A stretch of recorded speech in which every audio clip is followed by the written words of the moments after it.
Her जाजम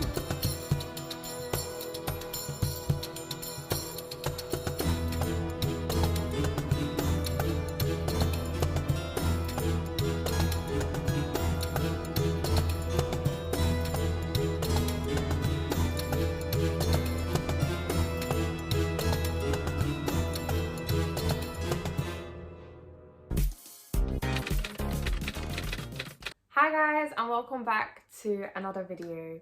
So if you currently look outside, as of today, when I'm recording this video, it's snowing in the UK, in London, where it never snows. We don't get snow. Now, as much as some of you might be excited by this, I know that me personally, I am craving summer, I'm craving hot weather, and I'm just thinking of my next holiday destination, anywhere I can go that is hot.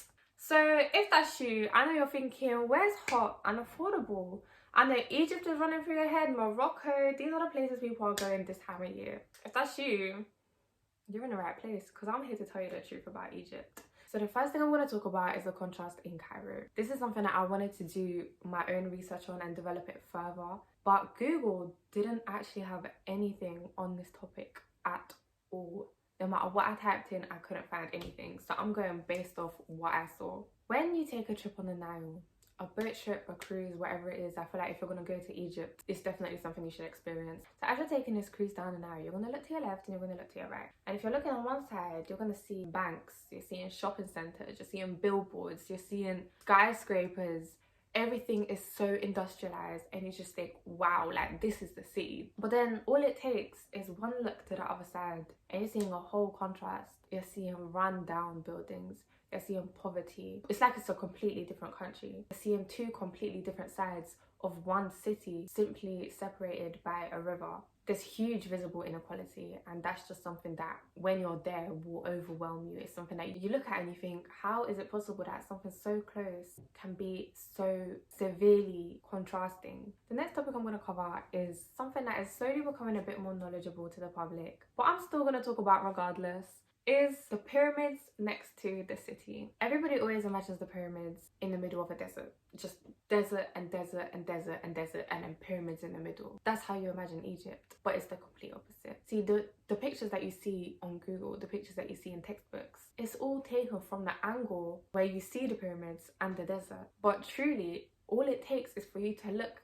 in the other direction and you will see the city. You will see buildings, you will see houses. It is a normal city. The pyramids are right next to the city. It's not abandoned at all. It's not isolated. It's not what you imagine. And that's similar to the contrast in Cairo. All it takes is to look in the other direction. I feel like sometimes it's almost as in they only show you the part that they want you to see. You're never seeing the full picture. You're not seeing the bigger picture until you are there. Despite that, would you believe me if I told you 95% of Egypt is desert and only 5% of the country is actually inhabited? Mind you, the population is over 104 million.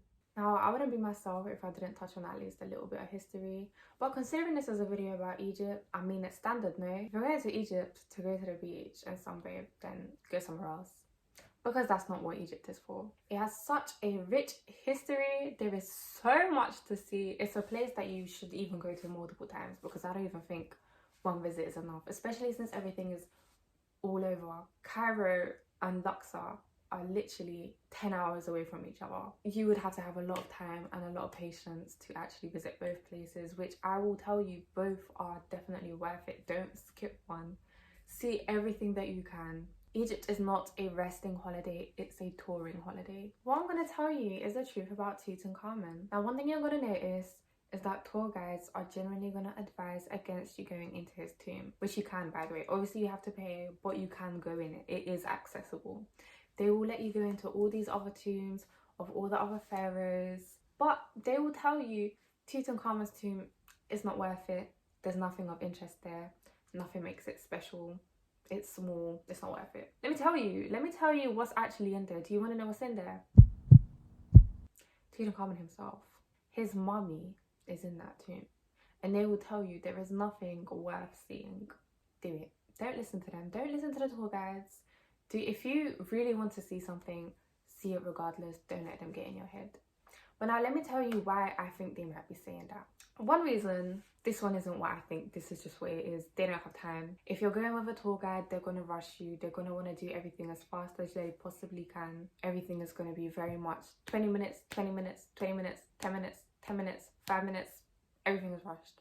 They don't have time. There's a lot to see, so they won't sit around waiting for you to take everything in. It's literally go outside, take a picture, get back in the car or coach or whatever you're in. Now, I think another reason is because Tutankhamun wasn't really as great as they make them out to be. By they, I mean textbooks, I mean teachers, I mean the Western world. Tutankhamun is mainly known for his mask, his tomb, pretty much everything that came after his rule. The truth is, as much as yes, he did restore the country from the political chaos left by his father, he was actually only a child. That's why sometimes he's referred to as the boy ruler.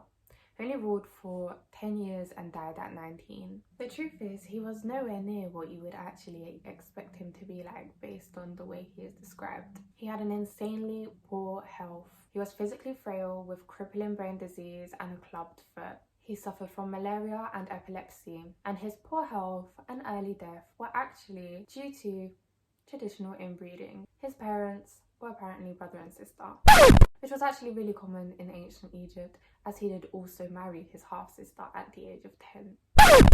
Next thing you need to know, nothing is ever free.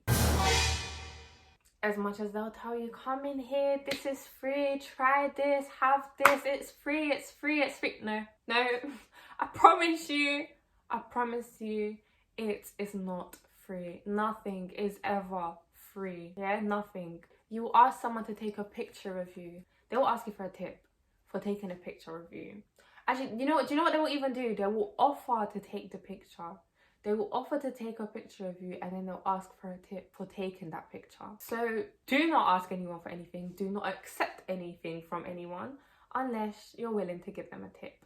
Which also links to the fact that always carry change, always have spare change, because you're gonna give it out one way or another. Honestly, somehow, some way, even if you're aware of this trick, you're gonna get sucked into it in some way. They get smarter and smarter all the time. Just be wary of that. Carry some change, or just say straight no, because they will try to convince you. And if you're not strong in your answer, it's looking long for you, basically. However, one thing that will surprise you about these people, they speak multiple languages. Like, no matter where you're from, I've seen them speak the language of almost every single person they come up to. Do you know how many Egyptians speak Polish? Polish isn't a language you learn at school. It's not like Spanish or French or Italian or English if you live outside of the UK. It's not something you learn. It's a difficult language and it's not a common language. But they will speak to you in perfect Polish. And I mean, not one person, not two people. Every single souvenir shop that you walk into, they will speak to you in your language to convince you to buy something. Alabaster kamień biały, alabaster kamień brązowy, czy alabaster kamień zielony. Wszystko być na zeszyt. Chodźcie tutaj, zapraszam cię, kochani. But think about how much hard work has to be put into that. To know multiple languages, that to me is insane. Because a lot of them, like I said, it's not like they'll just know a couple words and phrases. They will have full conversations with you. Even the tour guides that I had when I was going on these trips, they were Egyptians, but the tours were in Polish. I Horus tam miał czerwony korona. Na obiad, na kolację, jak ktoś nie ma all inclusive, to na moje dodatkowe płatne. The entire tour was in Polish. But I guess, think about the fact that tourism makes up 12% of their GDP. Egypt gets a lot of their money from tourism, so it would make sense for them to adapt their lifestyle to the tourists to an extent. And the next thing I want to talk about is not necessarily something you need to be wary of, but just something that I thought was so interesting I have to talk about. Now, as much as I said they speak multiple languages, they also have their own secret language on the roads. I believe this only applies to Cairo because it is a huge overcrowded city, so they need to communicate somehow. But if you're in the city of Cairo, what you're going to hear is you're going to hear a lot of honking from cars.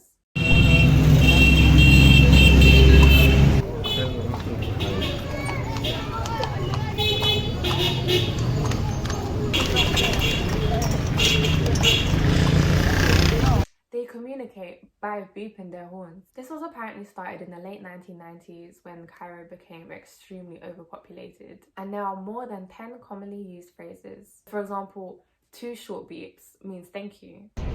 1 long honk means take care, and 4 short beeps means I love you. Obviously, you're not going to be saying I love you to strangers. It's more a thing of trying to calm down potentially difficult situations. Kind of like a thank you, but a bit more passion to it. So again, I just think it's so intriguing that there's an actual pattern to how they communicate with it. I just think that is so cool. Like, we just do that everywhere. Another thing that may shock you is that the pyramids were actually originally white. They weren't the sandy color that you see in textbooks and obviously in real life now, but originally they were actually constructed from white limestone with a golden top. But as time went on, the outer layer was stripped to be used in the building of other things. So I did actually forget to originally record an outro, so I'm gonna have to do that now. I hope you guys enjoyed the video. Let me know if there's any more fun facts that you know about Egypt that I didn't mention, or whether any other ones that I shared shocked you. I hope you enjoyed the video. Make sure you like and subscribe, and I will see you in the next one.